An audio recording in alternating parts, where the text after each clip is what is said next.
Selamat malam, Shalom sekali lagi, saudara-saudaraku yang terkasih. Puji Tuhan ya, menurut saya kita tuh sangat benar-benar berbahagia ya. Dunia ini sedang mendengar berita yang semakin frekuensinya semakin sempit, dekat tuh ya. Dan kejadian-kejadiannya makin ngeri ya, banyak.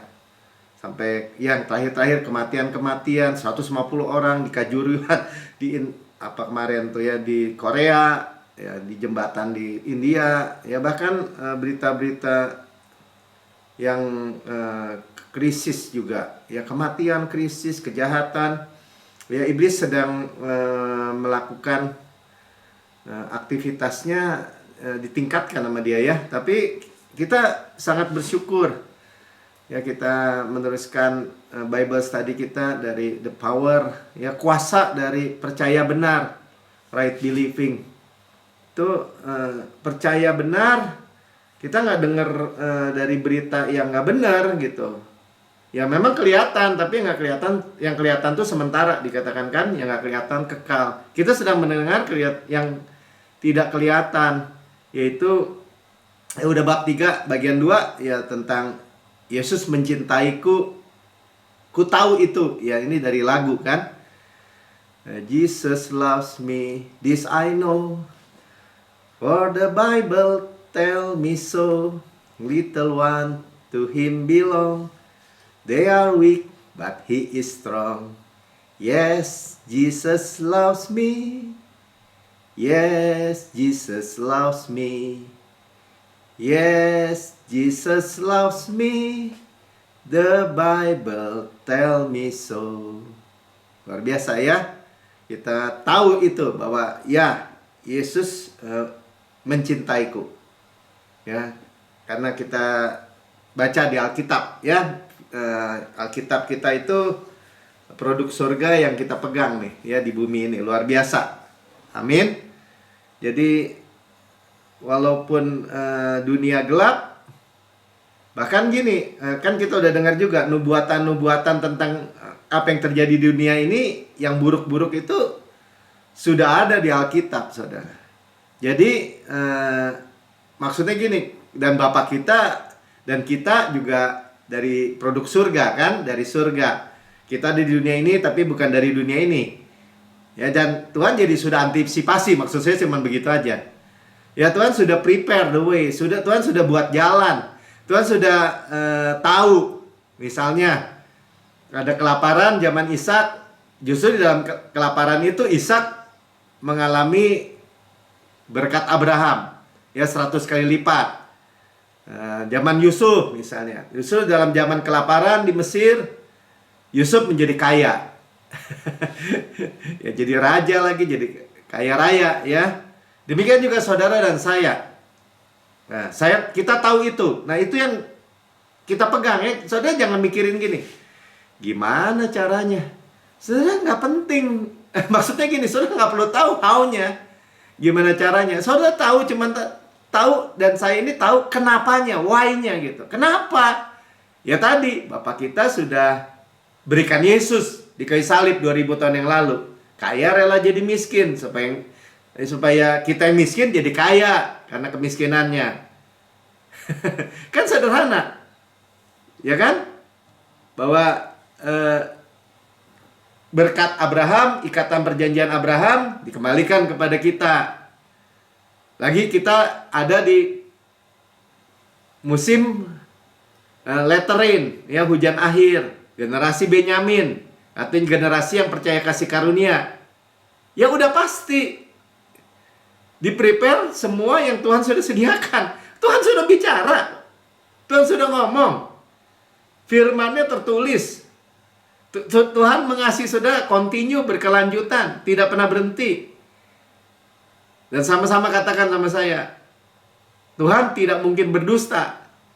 Ya mustahil Tuhan berdusta. Apalagi dia janji, dia sumpah. Ya kalau saudara bilang ini, ya tapi saya kan, gimana saya tahu saya punya hak? Saudara milik Kristus, keturunan Abraham, berhak menerima janji Allah. Jadi udah berhak gitu. Kenapa? Karena kita milik Kristus. Ya, Kristus yang berhak memang. Tapi disediakannya buat kita karena akan menyatakan kemuliaannya melalui hidup kita, melalui keluarga kita. Jadi Tuhan berkepentingan. Amin. Itu power, sama-sama itu kuasa.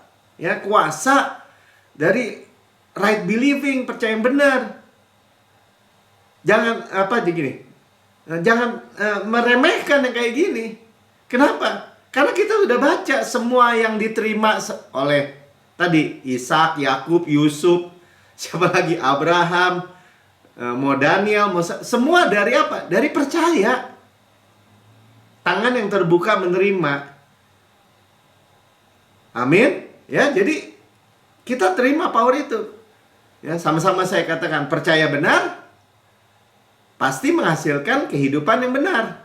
Ini menjadi keyakinan kita yang kokoh. Ya, percaya benar apa, Pak? Percaya benar yang dari bab ini, Yesus mencintai saya dan saya tahu. Ya, benar-benar tahu, benar-benar terima, benar-benar menikmati. Ya. Dan udah jelas dari bab sampai bab 3 ini kita diajarkan Tuhan akan bebaskan kita dari ketakutan, fear. Ya, dari guilt, rasa bersalah yang membunuh orang Kristen itu yaitu ketakutan, rasa bersalah, dan adiktif, ya, kecanduan atau ikatan siklus kekalahan, apapun itu yang buruk. Amin. Ya, kita dibebaskan, dimerdekakan. Nah, makanya kita harus percaya penuh bahwa Kristus mengasihi kita, Bapa mengasihi kita, sudah diberikan Yesus, pembayarannya lunas, sempurna. Kita diampuni dan dibenarkan sepenuhnya. Sama-sama katakan, saya diampuni, dibenarkan sepenuhnya. Ya, kalau sepenuhnya itu bulat, saudara. Dan gak bisa dibatalkan. Sama-sama katakan, tidak bisa dibatalkan. Di buku ini bilang irreversible, yang gak bisa dibalikin lagi. Saudara udah dari ulet jadi kupu-kupu, di metamorfosa tuh udah dirubah, nggak bisa balik dari jadi ulat lagi gitu. Walaupun kupu-kupu terbang bagus, jatuh ke sampahan, jadi ulat lagi? Enggak, tetap jadi kupu-kupu, terbang lagi mestinya. Amin. Ya, jadi kita bahkan menerima dalam kegagalan tadi, jatuh misalnya atau gagal, kita bahkan menerima kasih Tuhan yang baru gitu, yang segar gitu. Bahkan setiap kali kita gagal, jadi kurang apa, saudara? Tuhan bebaskan kita dari rasa bersalah. Ini yang kita juga akan dalami. Kenapa berulang-ulang? Mungkin saya juga gak bosan bilang bahwa hati nurani saya sempurna karena korbannya sempurna. Saya sering katakan sama diri saya sendiri. Amin. Ya, karena memang dunia itu gak kenal yang kayak gini. Dunia itu bahkan orang-orang agama tuh justru menyodorkan, yang sayangnya juga di gereja, orang tuh harus benar-benar rasa bersalah gitu. Perjamuan kudus aja, ayo cek dosa. Apa-apa seolah-olah Tuhan siap-siap menghakimi, menghukum. Supaya orang rasa bersalah, nangis, aduh Tuhan, ampun. Aduh Tuhan, saya cuma melihat itu kayak maling ayam yang ketangkep sama polisi aja atau digebukin sama massa. Ampun, iya emang kesian. Tapi bukan begitu caranya. Karena kalau maling ayam dihukum, masukin penjara 6 bulan, keluar jadi maling kambing, saudara. Itu nature-nya manusia, itu kenyataan aja. Makanya kita bilang, ya saudara boleh garis bawahi ya, bahwa kalau orang merasa semakin rasa bersalah gitu, sebenarnya semakin mempertahankan dosa itu. Akhirnya dia bilang ini, ya emang gua begitu, lu mau apa? Memang paradoks, saudara, paradoks ya. Paradoks gitu. Kita pikirkan matahari mengelilingi bumi karena kita lihat dari bumi. Sebenarnya kan bumi yang mengelilingi matahari. Ya, termasuk berputar di porosnya, berevolusi, matahari bareng-bareng. Saudara, kita memang yang kelihatan itu bukan pasti benar, bahkan yang nggak kelihatan firman Tuhan yang kekal. Ya, jadi ajaran kepercayaan yang salah nggak usah ragu-ragu kita buang gitu. Ya, jadi kalau jadi seperti tadi, nggak bisa. Saudara nonton aja film Korea misalnya. Kalau orang udah bersalah aja, itu orang udah minta maaf pun, udah sedih, udah apa, tetap aja dia mesti tahu, dia mesti sampai sengsara misalnya gitu. Saya pernah lihat gitu ya, seorang ibu yang sampai kurus, kering, jongkok aja, masih hidup saudara, tapi tua. Hanya karena apa? Hanya karena dia bilang itu hebat tuh ibu tuh, sabar. Dia bilang, itu bukan sabar. Bukan sabar jenis Yesus gitu. Itu makan hati, saudara. Atau menyalahi dirinya sendiri terus aja gitu. Oh, bagus tuh kalau udah menyalahi dirinya sendiri tuh, tobat tuh. Enggak begitu, Tuhan Yesus nggak datang seperti itu. Nanti kita lihat. Ya. Bahkan itu bagi firman Tuhan dikatakan itu hati nurani yang jahat itu. Paradok ya.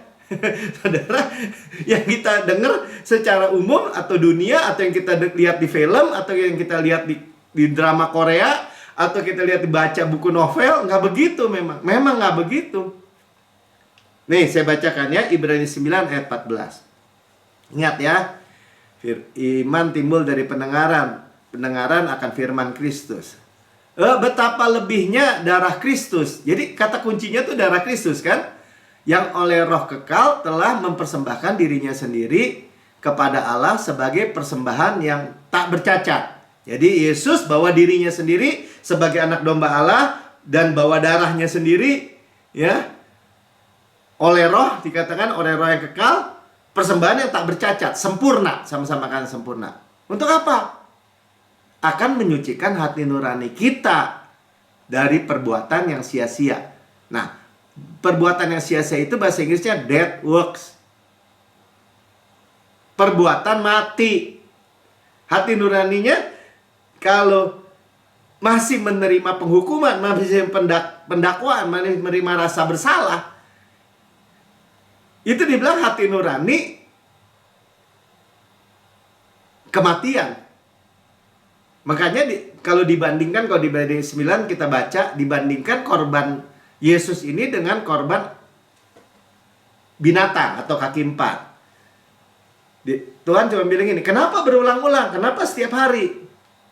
Kalau mereka, hati nurani mereka nggak lagi punya rasa bersalah, hati nurani mereka murni, atau tadi bilang hati nurani mereka tidak memiliki hati nurani yang jahat, mereka nggak akan mempersembahkan lagi. Nah saudara, sebaliknya kan ini dibandingkan, saudara. Kenapa Pak? Kan memang salah. Kan memang jatuh dalam dosa. Kan memang gagal. Kok nggak boleh mengintrospeksi? Ya kalau koreksi seperti ya masa keledai jatuh ke lubang 2 kali, ya bolehlah ya. Belajar dari kesalahan. Oke. Ya, minta wisdom Tuhan, minta hikmat Tuhan, minta jalan dari Tuhan, hikmat. Oke. Tapi itu bukan berarti jatuh lagi kepada hati nurani yang jahat, dead works. Terus gimana dong, Pak? Ya kembali bahwa Tuhan mengasihi saya tetap sama. Tuhan mengetahui saya sempurna, saya boleh cerita apapun juga kepada Tuhan dengan terbuka tentang kegagalan kita dan tetap percaya bahwa kasihnya sempurna bagi kita. Dan berkata, nggak mau saya terima penghukuman, nggak mau saya terima tuduhan. Hati nurani saya, sama-sama katakan, hati nurani saya sempurna.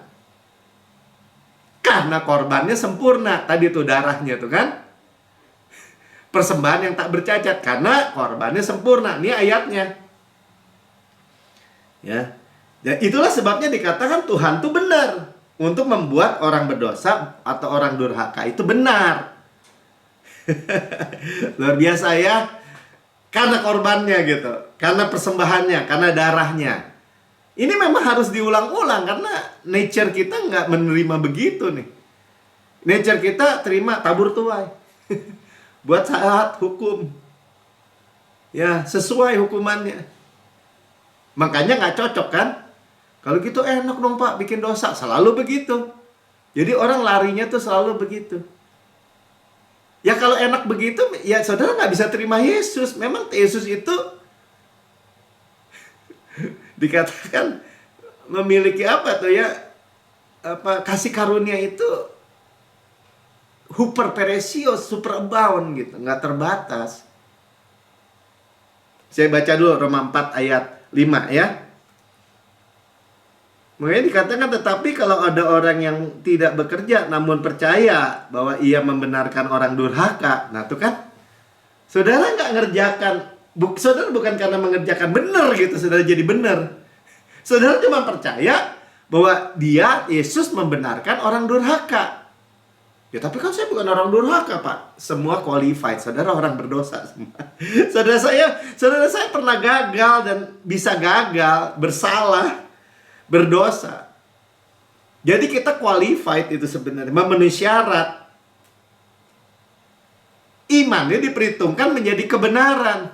Nah kalau gini, saya percaya Pak, kalau orang salah pasti dihukum sama Tuhan. Itu bukan ini. Iman itu percaya kayak gitu nggak diperhitungkan sebagai kebenaran. Karena pasti nggak bener. Bener dong Pak. Masa orang salah, orang lain yang nanggung? Masa orang yang salah, orang lain yang dihukum? Kan nggak bener itu. Iya, tapi itu bukan Yesus. Luar biasa ya. Saudara memiliki kebenaran ini, itu yang memerdekakan hidup saudara. Ya, saudara dan saya memiliki iman yang diperhitungkan menjadi kebenaran. Iman gimana? Saya orang durhaka, tapi saya dibenarkan. Saya adalah kebenaran Allah di dalam Kristus. Katakan sama-sama saya. Saya adalah kebenaran Allah di dalam Kristus. Itu menghormati karyanya. Wow, luar biasa ya.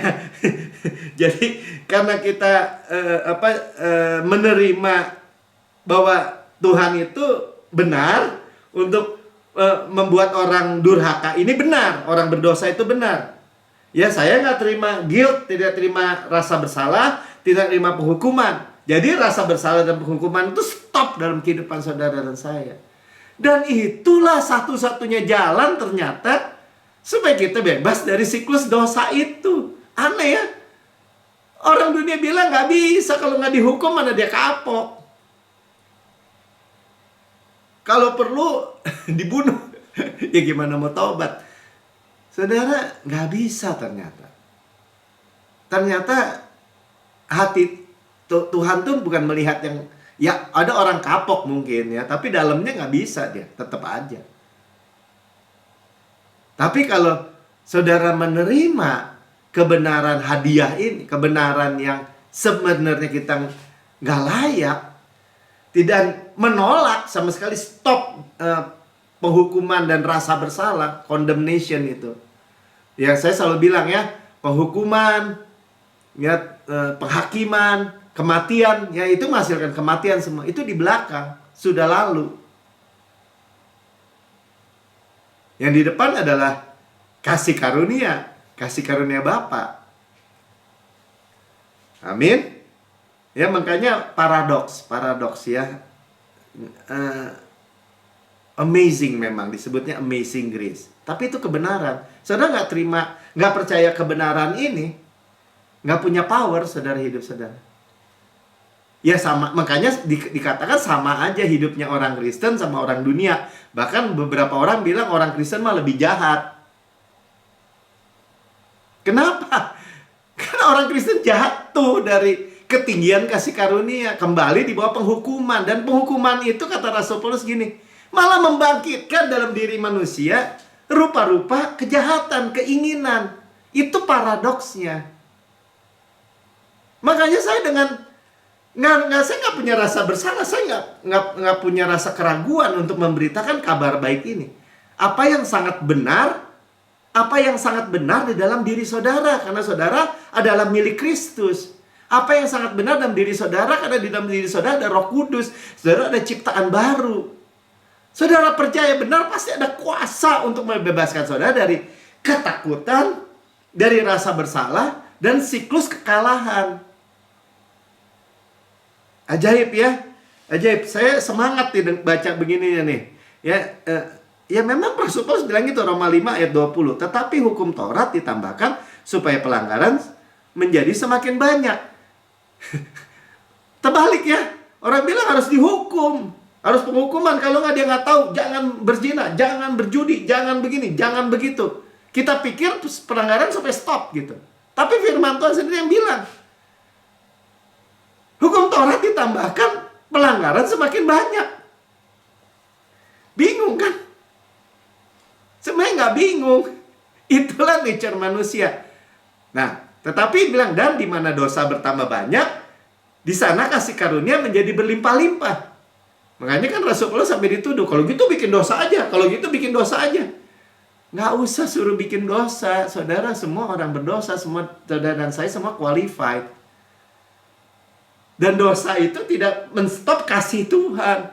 Bahkan dosa itu nggak menstop kasih karunia, atau ada revival atau kebangunan rohani. Bukan dosa yang menstop. Revival itu, kebangunan rohani itu, karya Tuhan itu. Justru ketika kembali ke hukum Taurat. Itu paradoksnya, saudara. Mudah-mudahan saudara dan semua bisa menangkap ya. Karena ada Roh Kudus akan menjelaskan. Di sanalah kasih karunia berlimpah-limpah. Nah inilah kata, kalau ditanya, mana ayatnya kasih karunia super abound gitu, atau orang suka bilang kan, apa tuh, hyper grace, kata hyper grace. Cuman hyper grace itu diterjemahkannya overdosis dengan konotasi negatif. Jadi disematkan kepada orang-orang yang percaya kasih karunia amazing gini, disematkan oleh orang-orang yang mau celak gitu. Bahkan pendeta-pendeta besar mencela. Overdosis tuh. Saya ingat kalau Pak Budi juga bilang gitu, emangnya bisa diukur gitu kasihnya Bapak kepada kita yang menyerahkan anaknya yang tunggal, mau mati di kayu salib, disiksa, diludahin, ditelanjangin begitu. Saudara bisa ukur kasihnya mati di kayu salib? Ya, ayat yang lain katakan lebar, panjang, tinggi, dalamnya nggak terukur. Bisa gitu ukur? Kalau saudara bilang itu mah overdosis atau apa? Hyper bukan kalau secara kata-kata memang nggak selalu konotasi negatif. Di Bandung ada hypermart atau hyper apa mall itu ya. Jadi hyper peresio. Saudara percaya benar yang kayak gitu? Enggak. Kasih Tuhan itu nggak ada batasnya buat saya. Continue, berkelanjutan, terus menerus. Bagi saya, bagi keluarga saya, nggak bisa berubah. Kasih Tuhan itu absolut mutlak, nggak berubah. Ya Pak, kalau begitu orang Kristen, kenapa bisa begini, bisa begitu? Ya karena salah percaya, kembali lagi bolak-baliknya gitu. Benar ya Pak? Mungkin kadang-kadang saya diancam juga. Nanti kalau saya percaya gini, orang kecewa loh Pak Melki. Enggak, saya yakin. Nggak usah diancam-ancam saya. Kenapa? Saudara nggak percaya juga, saya tetap percaya. Ada yang dengar di rekaman YouTube. Kenapa? Karena memang itu kebenaran. Dan saya punya keyakinan yang kokoh. Ketika saya percaya kasih karunia Tuhan yang super abound, bahkan dosa itu nggak menstop kasih karunia Tuhan. Ya, bahkan kasih karunia Tuhan yang menstop dosa dalam hidup saya, hidup saudara. Dan kalau dosa stop, berkat-berkat Tuhan itu datang, udah pasti, saudara, pasti, absolut mutlak, nggak goyah sedikit pun. Yakin orang udah dibayar. Saudara boleh ukur pembayarannya itu. Kalau saudara bisa ukur pembayarannya, kasihnya Yesus itu yang diserahkan cuma-cuma buat kita, Dan kita hanya terima karena iman, karena percaya. Kalau sudah bisa ukur, kasih tahu saya ukurannya. Nggak terbatas, saudara. Amin. Dan kita, karena kita orang berdosa, kita orang durhaka, kita qualified. Inilah power of, inilah kuasa, inilah power right believing yang sebenarnya kita sedang bicarakan. Amin. Roma 1 ayat 16. Terusin aja ya. Inilah power daripada Injil. Sebab aku, kata Paulus, mempunyai keyakinan yang kokoh dalam Injil. Sama seperti tadi saya sampaikan, menggebu-gebu gitu ya. Paulus bilang, saya juga memiliki keyakinan yang kokoh akan Injil. Apa sih Injil, Pak? Injil itu gospel, good news. Kok Bapak beritakan yang baik-baik terus? Masa penghukuman Tuhan Bapak buang-buang gitu? Penghukuman Tuhan, dosa saudara dihitung. Ada yang lolos nggak? Enggak, semuanya dihitung komplit, tapi ditimpakan ke dalam tubuh Yesus. Sudah dihukum. Itulah keyakinan yang kokoh. Ya, segala dosa kita sudah diampuni. Sama-sama, segala dosa saya sudah diampuni. Saya dibenarkan sepenuhnya. Hati nurani saya sempurna karena korbannya sempurna. Itulah Injil, itulah kekuatan Allah, itulah the power of God yang menyelamatkan setiap orang percaya. Saudara, bukan selamatan nanti juga, keselamatan di bumi ini. Apa yang dalam kehidupan saudara yang belum selamat? Keuangan saudara masih bermasalah, kesehatan saudara masih bermasalah, keluarga saudara masih bermasalah, atau apa? Apa raksasa-raksasa dalam kehidupan saudara? Dan Tuhan yang berperang, Tuhan yang beresin dengan powernya Yesus. Pertama-tama orang Yahudi, tetapi juga orang Yunani. Karena orang Yahudi menolak, sampai kepada bangsa-bangsa. Kan jelas sebenarnya. Itu yang Rasul Paulus sampaikan. Ya, kasih karunia Tuhan itu nggak ada batasnya. Nggak usah dibatas-batasin, saudara. Kalau ada orang batas-batasin, nggak bisa, Pak. Kesabaran Tuhan ada batasnya. Kalau terus-terusan gitu, Tuhan ngamuk. Padahal bukan Tuhan ngamuk. Tuhan sudah duduk. Yesus duduk. Tenang. Nggak ada lagi penghukuman. Ya cuman kalau orang narkoba terus, atau apa, ya bukan dihukum, dia menghukum dirinya sendiri. Mati, overdosis misalnya. Bukan dihukum Tuhan. Dan memang nggak ada power, nggak ada kuasa. Pasti siklus kekalahan. Itulah yang saudara sadari dan saudara merasa gini. Iya ya. Hari-hari ini kita dengar kan. Orang nggak punya power. Saya nyesel kenapa udah bunuh si A, si B. Yang ini juga ditangkap, saya udah nyesel. Di pengadilan saya nyesel. Kenapa saya nggak bisa menahan diri emosi. Emang nggak bisa. Itu contoh jelas itu manusia. Mau jabatannya apa, mau pendidikannya apa. Aneh ya. Tapi kita memiliki power. Yesus mati untuk memerdekakan kita orang berdosa dari siksa rasa bersalah. Ya, bahkan menyembuhkan kita dari yang sakit. Ya, membenarkan kita sepenuhnya.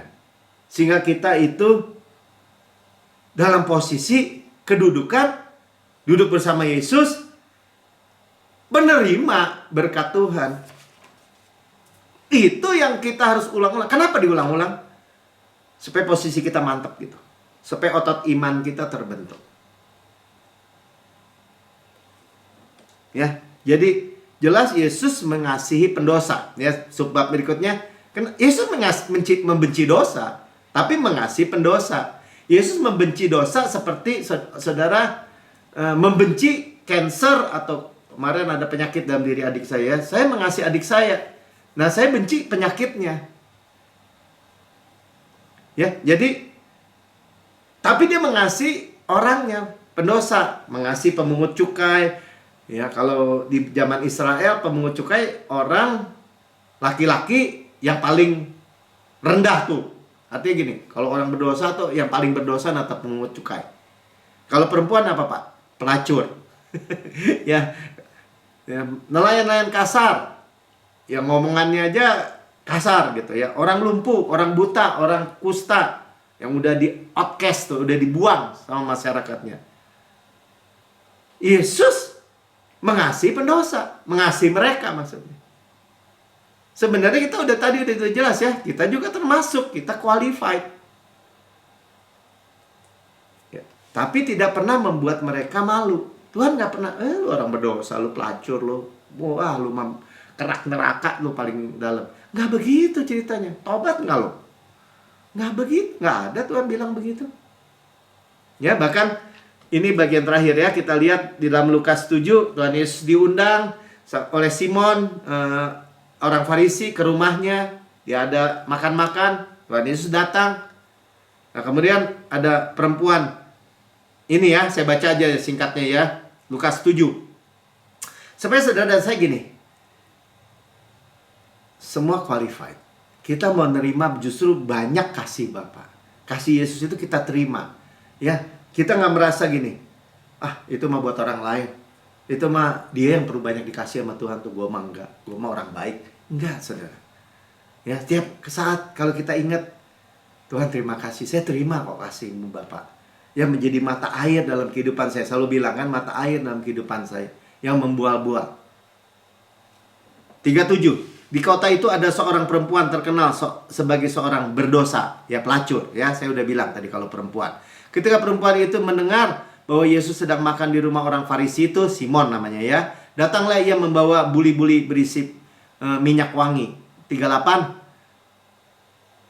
Maaf, 39 ya. Jadi orang Farisi itu lihat. Ya, orang Farisi itu mengundang Yesus melihat. Dan dia berkata dalam hatinya, jika dia ini nabi, tentu ia tahu siapa dan orang apakah perempuan yang menjamahnya ini. Tentu ia tahu bahwa perempuan itu ada seorang berdosa. Jadi orang Farisi ini ngomong dalam hatinya gitu, ngedumel gitu ya. Orang Farisi ini bahkan marah. Orang itu nerobos aja kan. Masuk, jijik ya. Jijik religius gitu. Dia merasa lebih agamawi. Nggak ada sedikit pun rasa belas kasihan, nggak ada. Tapi Yesus kan mempersilahkan bahkan perempuan berdosa ini atau pelacur ini disambut. Disambut artinya apa? Didiamin aja. Ya, dia mengurapi ya kakinya dengan air mata, dicuci, diseka dengan rambut, mencium kakinya, diminyakin. Ya, kita baca aja lanjut ya, 40. Jadi ketika justru orang agamawi menghindar ya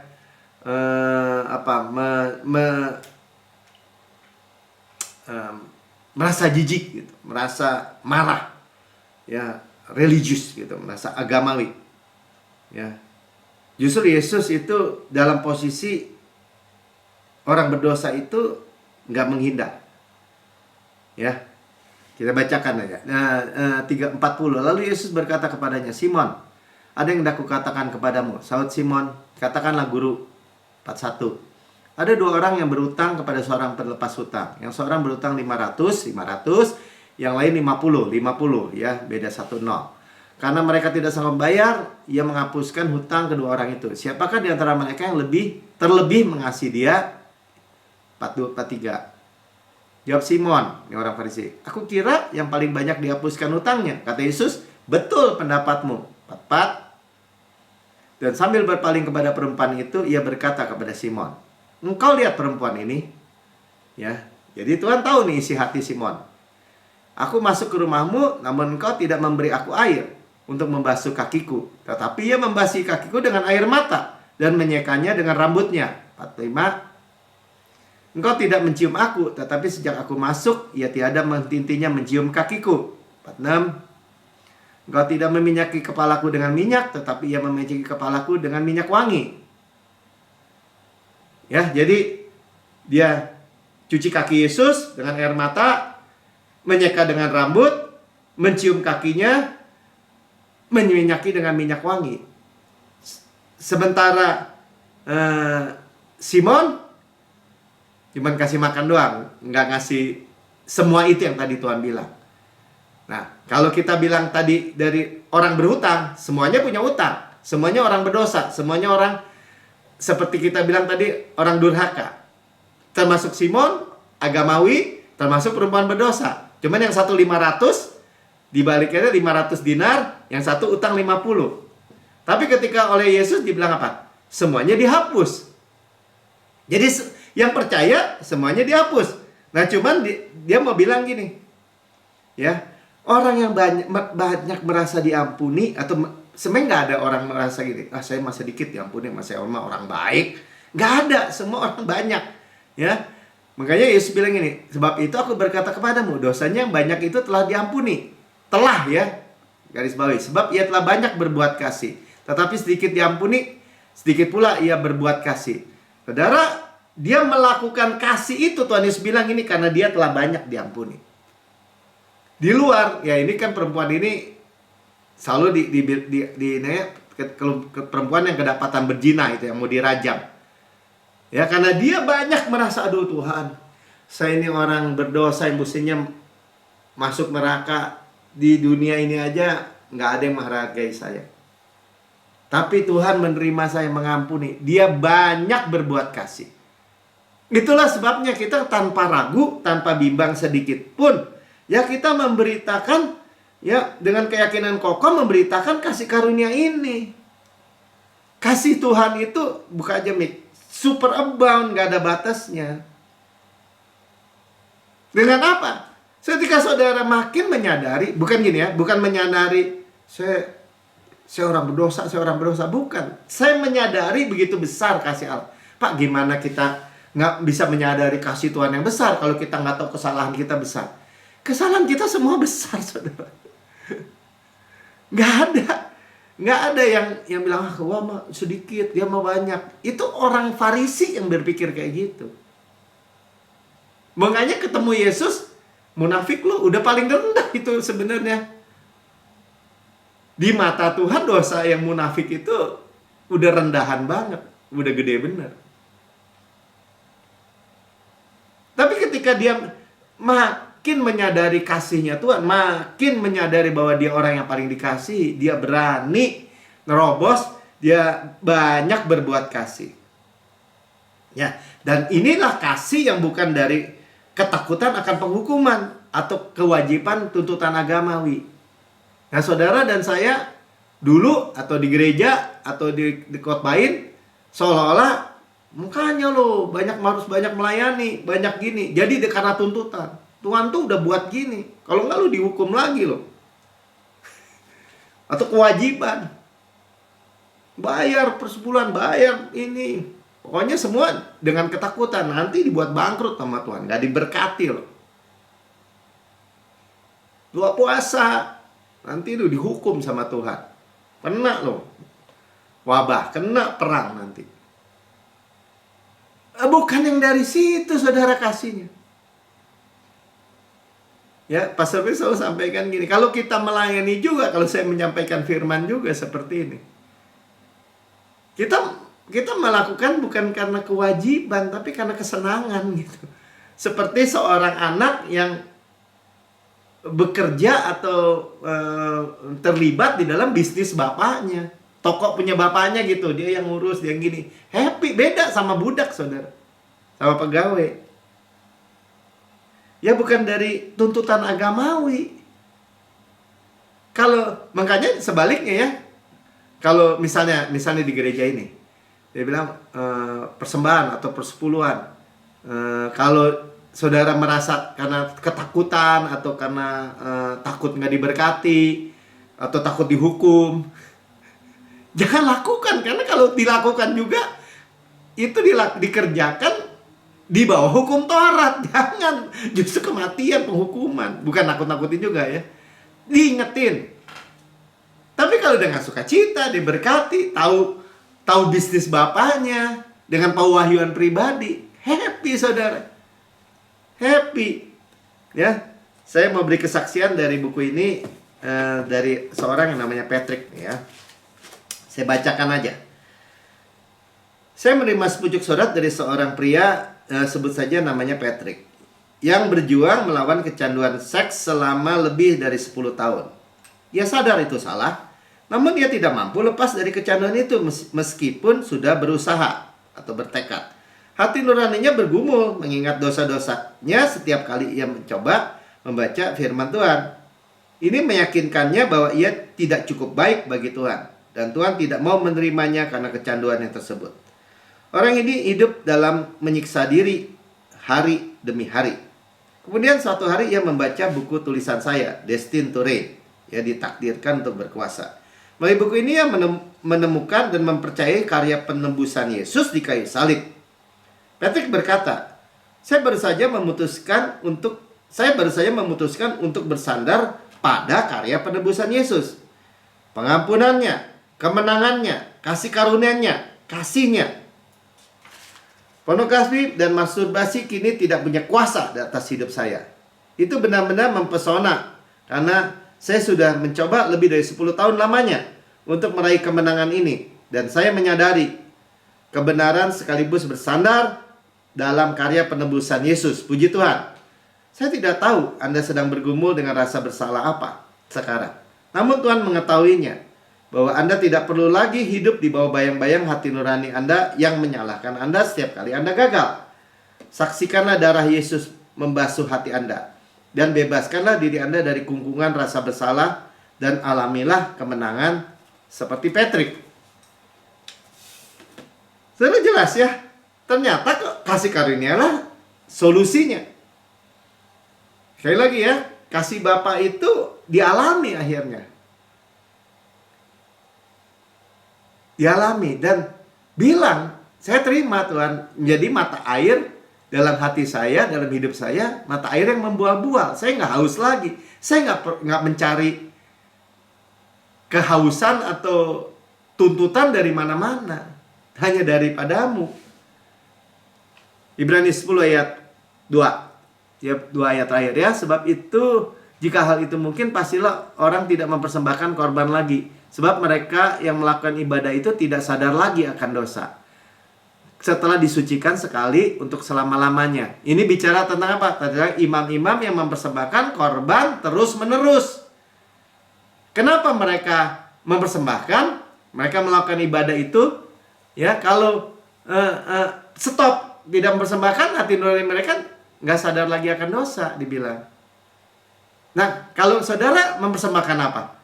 Nggak ada lagi, sudah. Kenapa? Karena korban Yesus bilang, karena korban Yesus menyucikan saya sekali, once, untuk selama-lamanya. Once and for all, continue terus.